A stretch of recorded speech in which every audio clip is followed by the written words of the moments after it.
Boa noite a todos os nossos alunos do canal Educação, da Secretaria de Educação do Estado do Piauí, alunos da terceira série do ensino médio da Rede Seduc, alunos que estejam acompanhando as nossas aulas pelo YouTube. Boa noite a todos, eu sou a professora Marília Ferreira e nesse nosso segundo momento da noite de hoje, nós vamos trabalhar com literatura, tá? Para a gente poder fechar bem o semestre, vamos trazer um apanhado aí nessas 2 semanas que compõem aí a nossa programação aqui pelo canal Educação do mês de julho, das questões mais importantes aí desse último bimestre. E vamos falar sobre o modernismo. E vamos hoje trazer o modernismo em Portugal. Já falamos dele em outras aulas, durante aí o nosso fluxo de planejamento de conteúdos que nós executamos aqui desde fevereiro, né? O canal Educação está com você aqui desde fevereiro, trazendo as informações, os conteúdos, para que você possa dinamicamente ter acesso a uma educação de qualidade, tá? Vamos falar sobre o modernismo em Portugal e no Brasil e vamos trazer para vocês muitas questões, viu, gente? Ó, o pessoal de São Pedro, Palmeira, Dom Inocêncio, os nossos alunos lá do chat, todo mundo está convidado, tá? É realmente com a corda para poder participar aí das nossas informações. Bom, o modernismo em Portugal, gente, começa em 1915. Em 1915, ou melhor, começa em 1915, tá? Com a publicação de uma revista desse cidadão aqui. Não era dele só, mas ele foi um dos principais organizadores. O nome da revista era Revista Orfeu, a revista do modernismo em Portugal. Fernando Pessoa é um dos principais nomes do modernismo em Portugal e é um dos poetas mais aclamados no século passado. Em 1910, ele fez a sua estreia trazendo um livro de poesias primordial para o movimento, ou melhor, para a sociedade portuguesa naquela época, massacrada por uma questão política, eles perderam a sua monarquia, estavam com problemas seríssimos de questões políticas e também econômicas, e viviam num território à beira do colapso, que era a Europa nos períodos antes da Primeira Guerra Mundial. E aí a gente vai poder observar que ele surge com muita propriedade, trazendo um livro de muita qualidade, chamado Mensagem. E o Fernando Pessoa apresenta a sociedade portuguesa, o que ele era, né? O que ele tinha de manifestação política, manifestação literária pessoal e um fenômeno, os seus heterônimos, né? Foram vários. Os que mais se destacam são os seus completos, Alberto Caeiro, Ricardo Reis e Álvaro de Campos. Se você observar, olha, a gente tem diferenças sutis entre o trato de que cada um dá as suas reflexões na sua poesia. Vejamos que o Fernando Pessoa, ele trabalha, por exemplo, com essa poesia mais existencialista, quase que uma poesia que representa aí o expressionismo proposto na época. Discutir o estar no mundo. E aí discutir o estar no mundo era questionar os valores, expressar as suas angústias, as suas reflexões a respeito daquilo que ele tinha à sua volta. Lá na literatura do livro Mensagem, como ele coloca aqui, ó, existia o Fernando Pessoa português, aquela pessoa que nasce com aquele sangue que ovaciona todas as conquistas de Portugal. Até porque, como ele mesmo disse, tudo vale a pena se a alma não é pequena.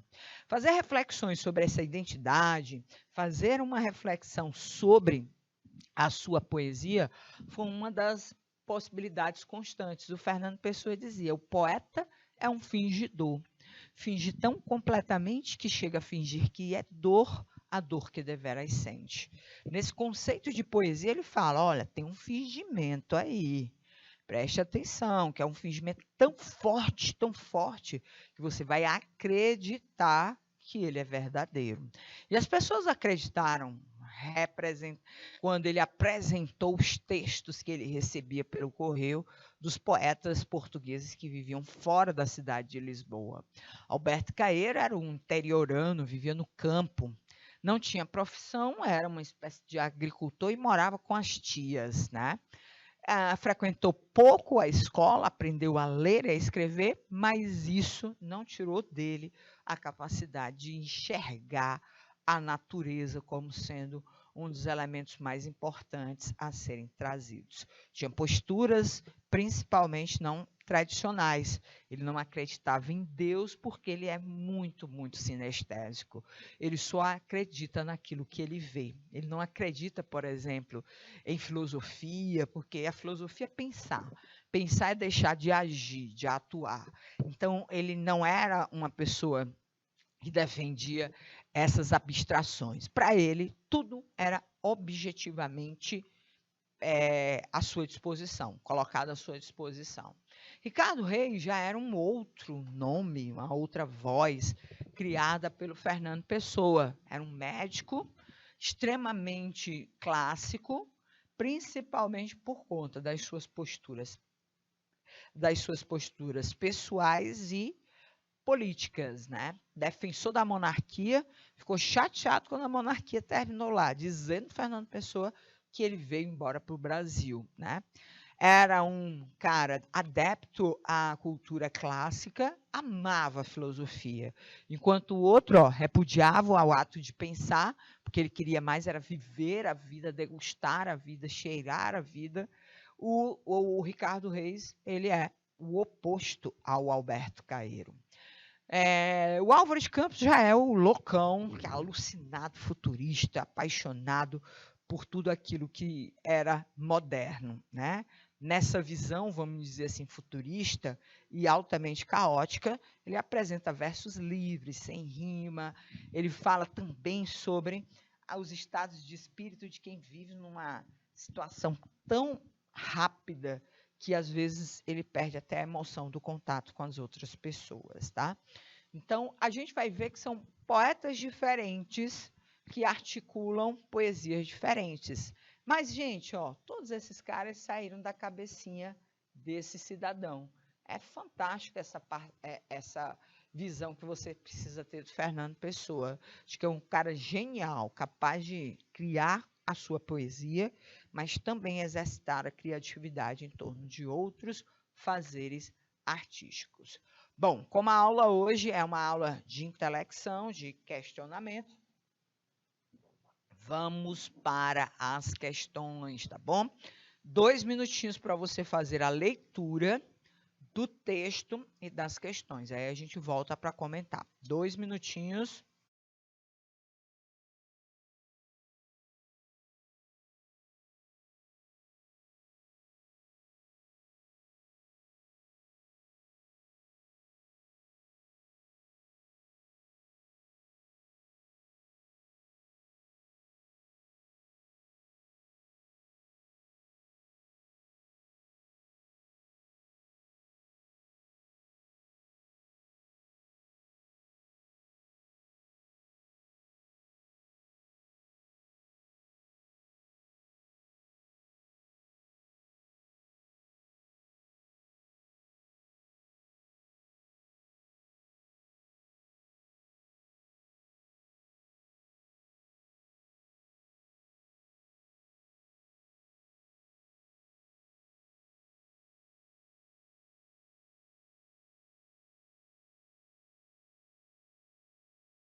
Isto, dizem que finjo ou minto do que escrevo. Não, eu simplesmente sinto com a imaginação.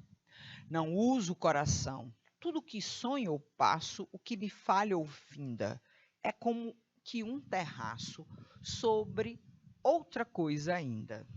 Essa coisa que é linda, é que é linda. Por isso escrevo em meio do que não está ao pé, livre do meu enleio, sério do que não é. Senti? Sinta quem lê. Fernando Pessoa é um dos poetas mais extraordinários do século XX. Sua obsessão pelo fazer poético não encontrou limites e criar foi a grande finalidade de sua vida. No poema Isto, o eu lírico considera fundamental para a poesia a influência dos fatos sociais. Associa o modo de composição do poema ao estado de alma do poeta. Revela o conflito emotivo em relação ao processo de escritura do texto. Apresenta a concepção do romantismo quanto à expressão da voz do poeta. Separa os sentimentos do poeta da voz que fala do texto, ou seja, do eu lírico, né? Veja bem, gente, olha, ele fala, olha, dizem que finjo ou minto tudo que escrevo. Não, eu simplesmente sinto com a imaginação, né? A gente vai observar aqui, ó, que ele diz: não uso o coração. Tudo o que eu sonho ou passo, o que me falha ou finda, é como que um terraço sobre outra coisa ainda. E essa coisa é que é linda, né? E por isso escrevo em meio do que não está ao pé, livre do meu enleio, sério do que não é. Sinta o que lê. Então a gente vai poder observar que aqui a gente vai associar aí essa poesia, né, a elementos em que ele coloca com a imaginação e separa aquilo que seria a sua expressão sentimental. Deixa eu colocar aqui. Opa, perdão. Então, olha, considera fundamental para a poesia a influência dos fatos sociais? Ele nem falou de fatos sociais aqui. Associa o modo de composição do poema ao estado do poeta? Ele diz que não. Veja que ele diz, olha, dizem que finjo ou minto. Não, eu simplesmente uso a imaginação. Não uso o coração. Revela seu conflito emotivo em relação ao processo de escritura do texto, né? Não, ele não fala em conflito emotivo, ele diz: tudo que sonho eu passo, que me fala em finda, é como um terraço sobre outra coisa ainda, né?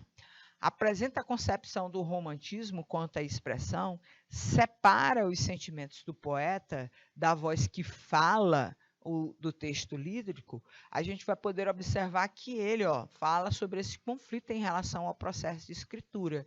Se ele finge ou minto ou escreve, ele já começa a definir para vocês. Então, aqui ele diz: separa os sentimentos do poeta da voz que fala do texto lírico. Ele não separa, né? Ele constrói aí duas formas de expressão, daquilo que ele sente e daquilo que ele projeta. Tá? Então, alternativa correta, letra C. Olha aí o pessoal de Queimada Nova. O mesmo texto, ó, pessoal de Queimada Nova. Considerando os aspectos de produção e construção do texto literário empregados pelo poeta português, nota-se: o poema apresenta estrofes, rimas e ritmo. Portanto, trata-se de um texto do gênero narrativo. A linguagem empregada apresenta sentidos comuns, opondo-se à linguagem polissêmica. O texto é literário porque apresenta uma linguagem subjetiva, metafórica e plurissignificativa. Letra D. As rimas e a versificação em redondilha maior justificam o enquadramento do poema na estética modernista. Ou letra E. A coincidência entre o eu lírico e o autor no instante em que a literatura induz ao conhecimento da realidade social. Vamos fazer a volta de trás para frente. Novamente, não é preocupação do Fernando Pessoa, nesse texto, falar da realidade social. Até porque, olha, ele imagina coisas, né? Ele constrói um terraço sobre outra interpretação. Então, ele não vai construir aí esse processo de verossimilhança. As rimas e a versificação em redondilha, gente, ó, rimas poucas, versificação em redondilha maior, não era, principalmente isso daqui, um padrão da estética modernista. Os modernistas gostavam de versos livres e brancos. Livres porque são de tamanhos diferentes, brancos porque ninguém combina com ninguém, tá? O texto é literário porque apresenta uma linguagem subjetiva, metafórica e plurissignificativa. Todo texto de literatura, e principalmente poesia, gosta de figuras de linguagem? Gosta. Acabamos de dizer, ó, que uma metáfora, né? Ele constrói uma representação diferente, né? Olha, por que não a letra A, professora? Só por causa disso aqui, gente, ó. Narrativo. O poema pertence ao gênero lírico, né? Na letra B, a linguagem empregada apresenta sentidos comuns, opondo-se à linguagem polissêmica, é exatamente o contrário. Produz sentidos conotativos, ricos, cheios de interpretação. E era condicionada à linguagem polissêmica. A alternativa correta, letra C. Aqui, ó, a letra C. Marca aqui. Letra C. O texto é um texto literário porque apresenta uma linguagem rica de significação, tá bom? A alternativa correta, letra C. Vejamos aí, gente. Não sou nada. Nunca serei nada. Não posso querer ser nada. A parte disso, tenho em mim todos os sonhos do mundo. Ou seja, fora aquele seu estado negativista de desacreditar nas coisas, ele é um cara otimista. Paradoxal, né? A pessoa vir com um pensamento desse e acreditar aí que a gente tenha esse processo de comprometimento, né? Dentro dessa possibilidade. Vamos aqui, gente, ó. Ode Triunfal. Acompanha aí a leitura desse texto, que é de Álvaro de Campos, um dos heterônimos de Fernando Pessoa. Esse texto é muito, muito importante, muito lembrado nos vestibulares, é um texto muito conhecido, tá? E você deve interpretá-lo como sendo uma expressão do futurismo, que foi uma das vanguardas mais defendidas por esse heterônimo de Fernando Pessoa. A dolorosa luz das grandes lâmpadas elétricas da fábrica, tenho febre e escrevo. Escrevo rangendo os dentes, fera para a beleza disto totalmente desconhecida dos antigos. Ó rodas, ó engrenagens, eterno, forte espasmo retido dos maquinismos em fúria fora e dentro de mim. Por todos os meus nervos dissecados fora, por todas as papilas fora de tudo como eu sinto. Tenho os lábios secos, ó grandes ruídos modernos, de vos ouvir demasiadamente de perto, e arde-me a cabeça de vos querer cantar com um excesso, de expressão de todas as minhas sensações, com um excesso contemporâneo de vós, ó máquinas, febre e olhando os motores como a natureza tropical. Grandes trópicos humanos de ferro e fogo e força, canto o presente, e também o passado e o futuro, porque o presente é todo passado e todo futuro.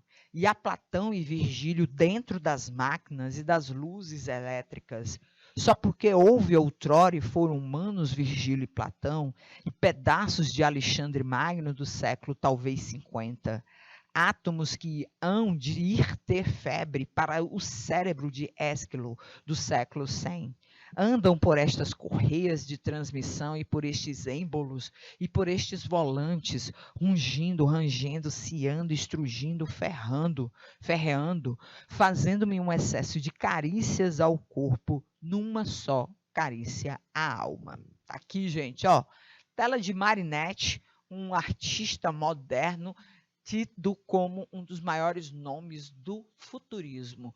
E Marinette e Álvaro de Campos gostam da mesma coisa, de uma cidade extremamente moderna, tá? Foi isso que você ouviu agora nas palavras de Fernando Pessoa.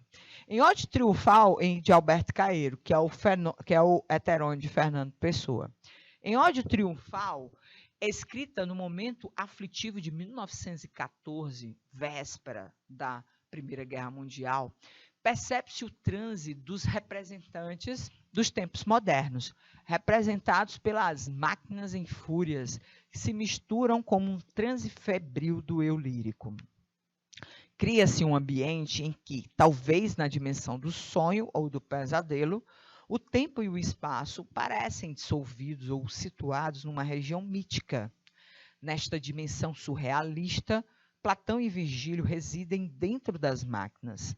Há nelas pedaços de Alexandre Magno do século talvez 50, além de Ésquilo e do século 100. Este embaralhamento temporal de figuras históricas já se anunciava nos versos. Lá no poema Ode Triunfal, Ode é um texto, professora, de que tipo? É um poema em homenagem a uma determinada pessoa, a um determinado acontecimento. É um poema destinado a colocar de uma forma muito intensa aí essa alegria, né? Essa adoração. Então, ele gosta desse triunfo que é a vida moderna. E lá ele diz, olha, nessa vida moderna tem tanto os autores antigos quanto os novos, né? Que são essas representações.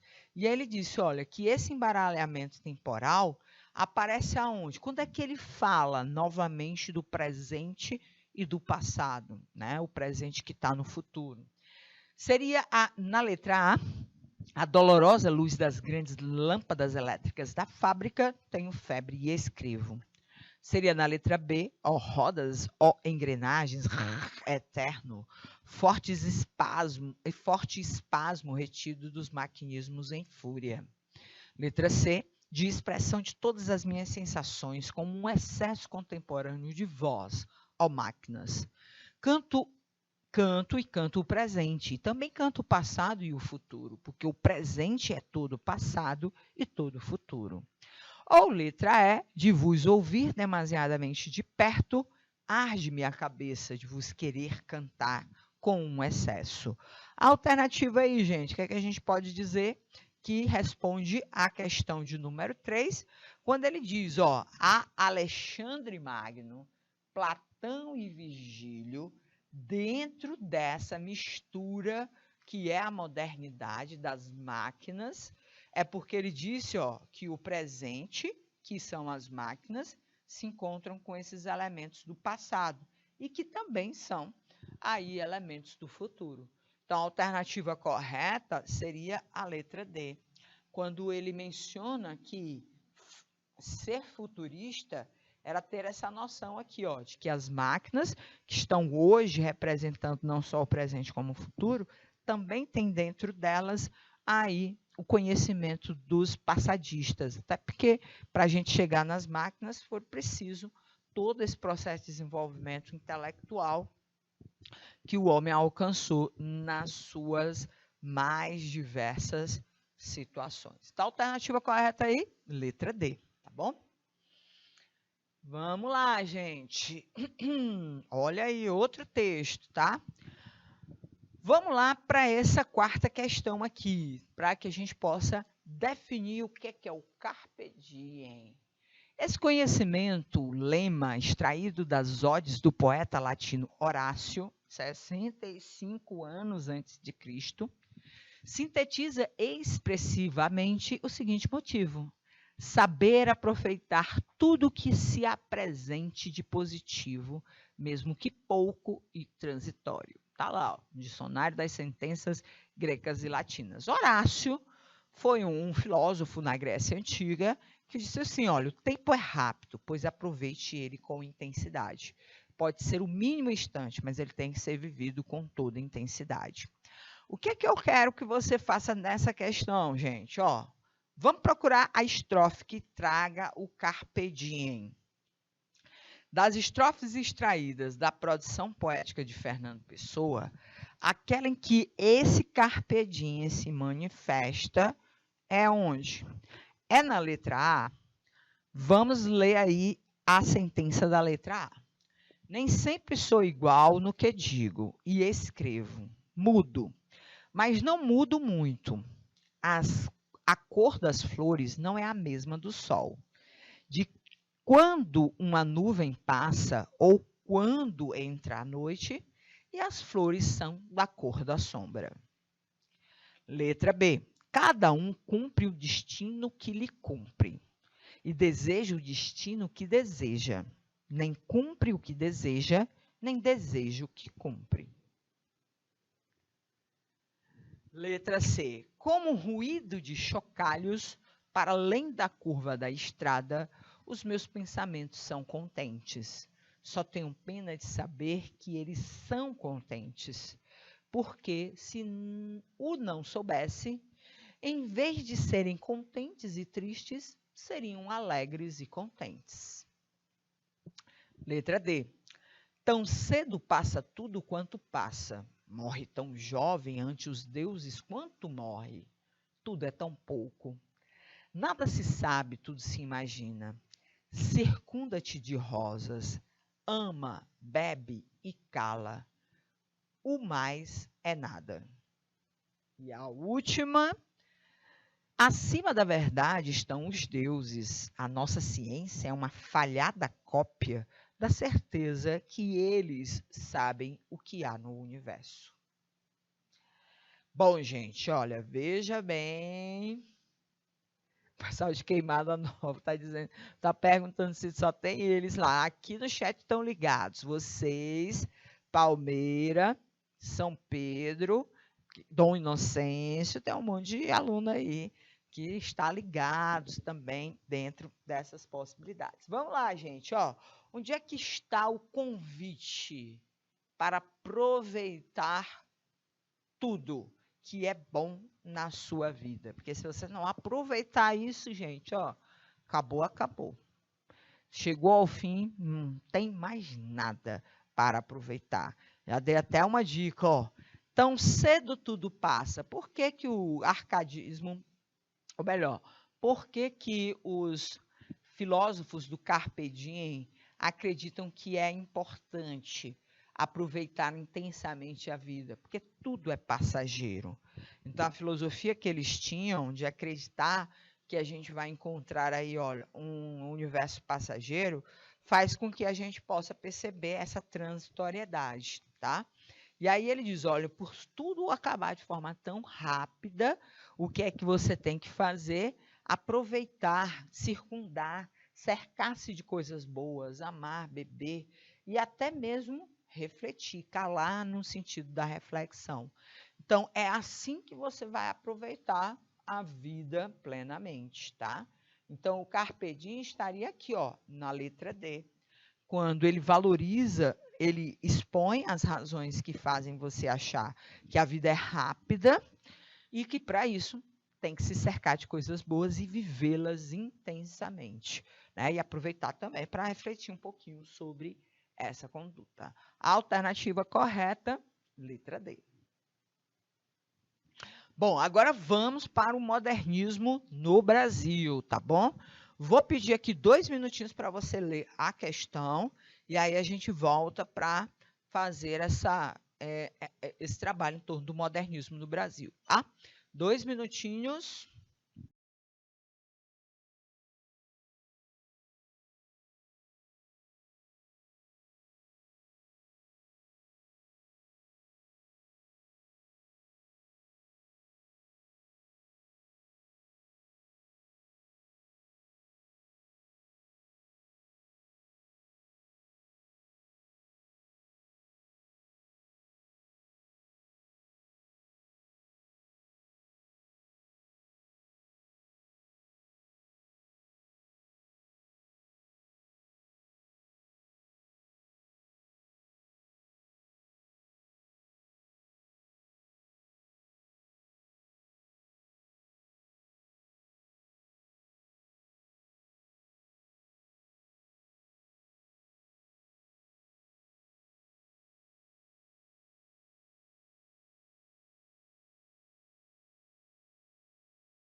Ok, gente, ó, vai começar aqui para a gente dar continuidade à nossa revisão sobre o modernismo no Brasil e em Portugal. Vamos para o Brasil. Pau Brasil, revista que veio depois da Semana de Arte Moderna, manifesto publicado pelos artistas Tarsila do Amaral, Mário de Andrade, Manuel Bandeira, ou Mário de Andrade, Oswald de Andrade.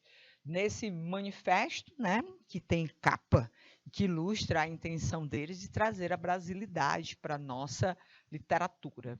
Defendem a língua sem arcaísmo, sem erudição, natural e neológica, a contribuição milionária de todos os erros, como falamos, como somos.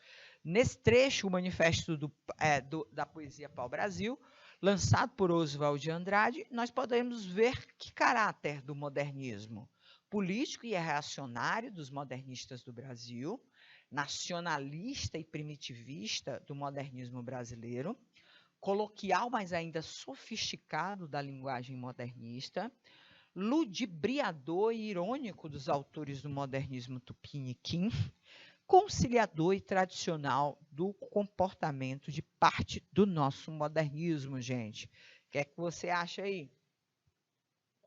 A literatura do pau-brasil foi uma literatura nacionalista e primitivista, porque eles acreditavam, gente, olha, que a gente precisava falar como somos, falarmos a língua sem o arcaísmo, né? Sem essa erudição natural, primitiva, né? E que seria a nossa representação nacional. A alternativa correta é a grande defesa da brasilidade. É um grupo, gente, que defende a brasilidade. Ser brasileiro é falar como os brasileiros falam, né? E buscar essa brasilidade era executar exatamente esse conceito aí de representatividade primitiva. Sair do português de Portugal e ir para a linguagem brasileira aí de uma forma mais evidente. Bom, vamos lá.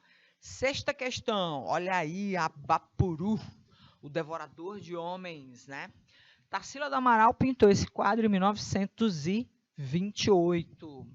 O trabalho contra o detalhe naturalista, pela síntese, contra a morbidez romântica, pelo equilíbrio geômetra, pelo acabamento técnico e contra a cópia e pela invenção e pela surpresa. Tá aí, olha, o princípio defendido pela geração pau-brasil. A geração pau-brasil, gente, vocês devem lembrar, foi a primeira geração que surgiu depois da Semana de Arte Moderna.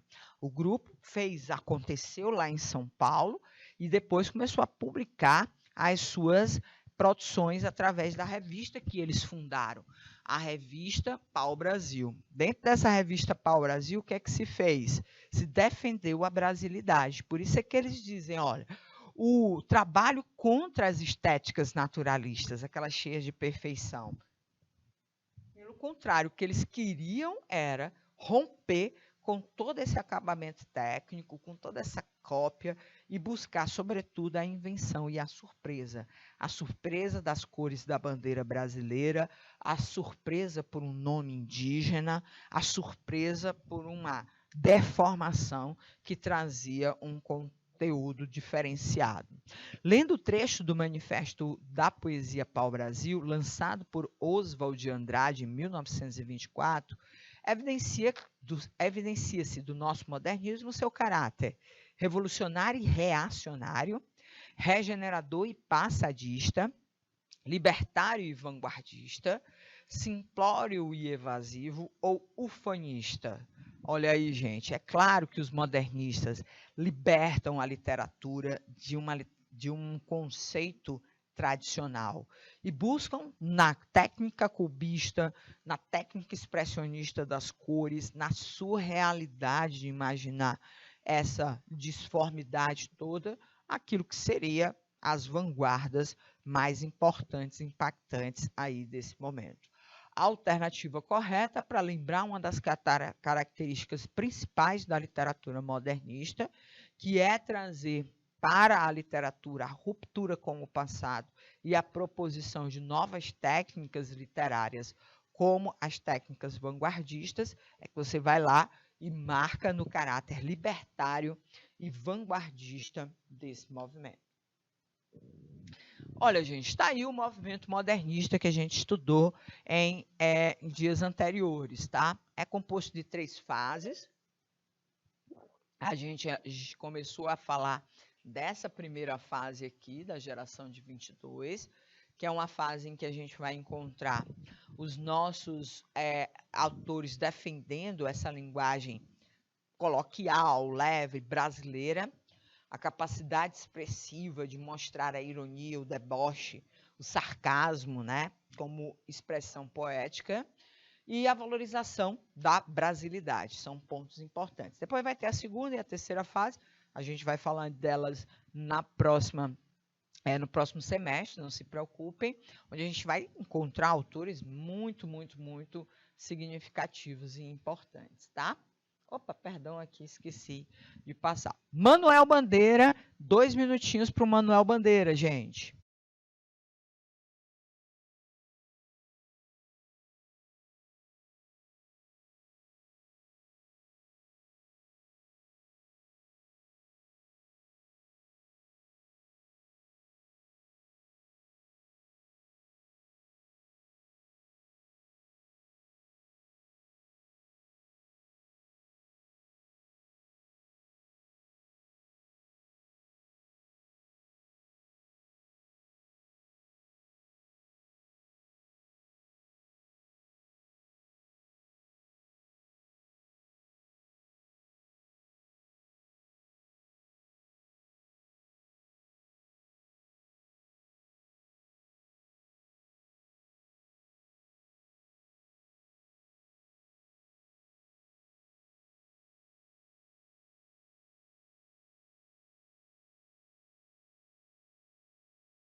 Ok, gente, ó, Irene, texto de Manuel Bandeira, Irene preta, Irene boa, Irene sempre de bom humor. Imagina Irene entrando no céu, licença, meu branco, e São Pedro Bonachão. Entre, Irene, você não precisa pedir licença. Pode-se enquadrar o poema no modernismo, pois trata-se de uma pois o poeta expressa nitidamente preocupação com as coisas do cotidiano, incorpora aspectos da modalidade coloquial da linguagem, volta-se para a valorização dos aspectos formais, emprega uma linguagem conotativa, usa de linguagem tradicional. Gente, ó, o que é que a gente vai poder identificar? Usa de uma linguagem tradicional? Não, pelo contrário. Isso ele faz com que o coloquialismo, a linguagem falada, tenha bastante expressão importante aí. Emprega uma linguagem conotativa. A linguagem conotativa não é uma característica do movimento modernista, é uma característica da literatura. Então, necessariamente, nós não temos aí por que marcar essa alternativa. Volta-se para a valorização dos aspectos formais, pelo contrário, usa versos limpos ou livres, brancos, utiliza diálogos, né? E faz o uso de todos os artefatos aí que a gente pode encontrar dentro dessas perspectivas. Incorpora aspectos da modalidade coloquial da linguagem? Exatamente sim, gente. Por quê? Porque é em torno desses elementos que o nosso poeta Manuel Bandeira vai tentar trazer algo de inovador aí para a nossa literatura, tá bom? Para se dar tempo para mais um, mas dá pelo menos para a gente poder aqui lembrar da fase heróica. A última questão, estamos chegando ao fim, 2 minutinhos e meio aí para o final da nossa aula.